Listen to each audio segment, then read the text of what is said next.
if we think for a moment about somebody who's looking for a position, somebody who's wanting to get a job, well, let's imagine ourselves in the position of the person who's in charge of hiring someone. Okay, so put yourself in that person's shoes. They're in this organization. They're probably higher up in the organization. They've got other people in the company who know them, who work with them. And of course, in any job, there's people who establish relationships and opinions about other people and things like that. And so this person's put in charge of hiring somebody. And it's probably going to be a stranger that he doesn't know. And there's somebody out there in the world that they're looking for to come into the company. And he thinks about how if he picks a person who turns out to be trouble, person who doesn't pull their load, person who doesn't show up, things like that. If he picks somebody like that, that's going to look bad on him with the rest of his company.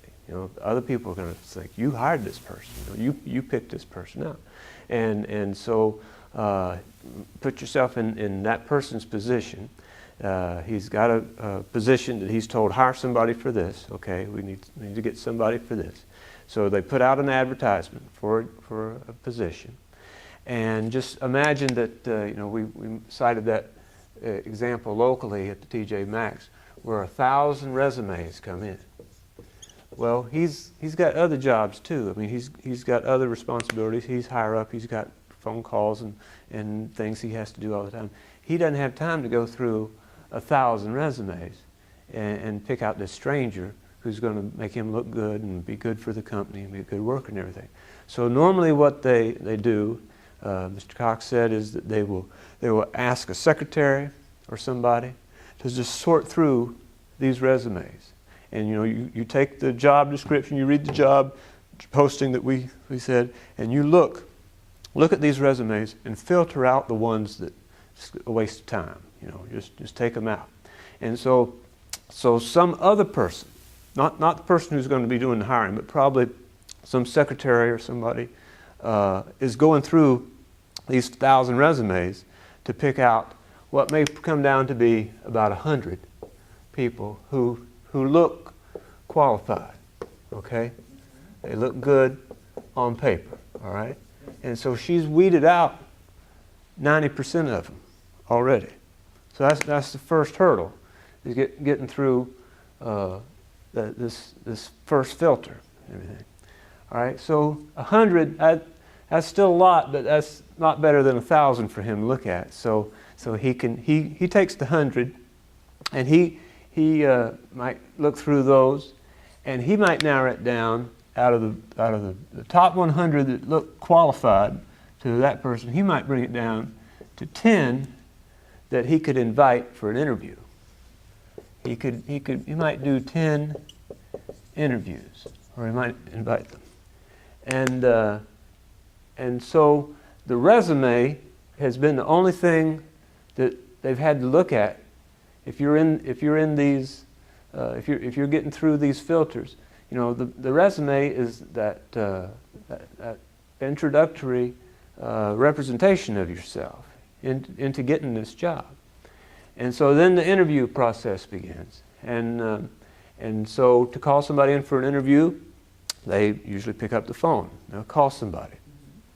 I've heard of stories where somebody would get think of the odds of getting through all of that. You made it through the first cut. You made it through to impressing the man who's going to do the hiring.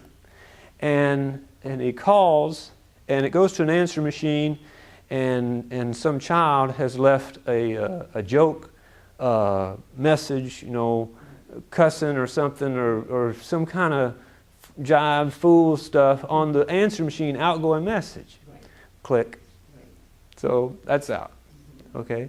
So you're getting all these filters, lots of things can eliminate you out of this process. And so I've heard Mr. Cox say that some will consider that the interview begins with the phone call. When they call you to come in for an interview, the impression they get from you during that call, that's starting the interview.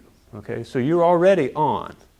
And so then you get to the interview, and then there's a whole other study you can do about passing the interview. But it comes down to one person being hired, in that theoretical story that he presented.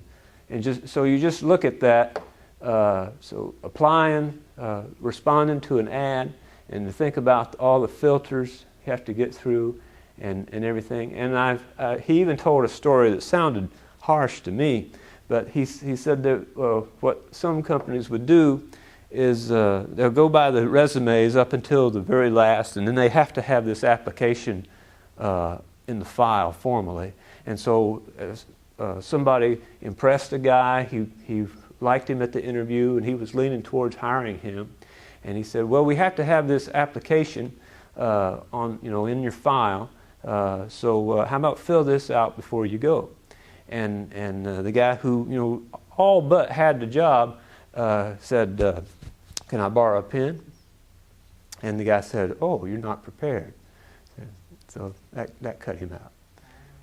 So that sounds pretty cold, but I don't know if he actually told him that, but it just gives you a perspective on how challenging it is to get through all the competition that's out there to be the one that gets hired.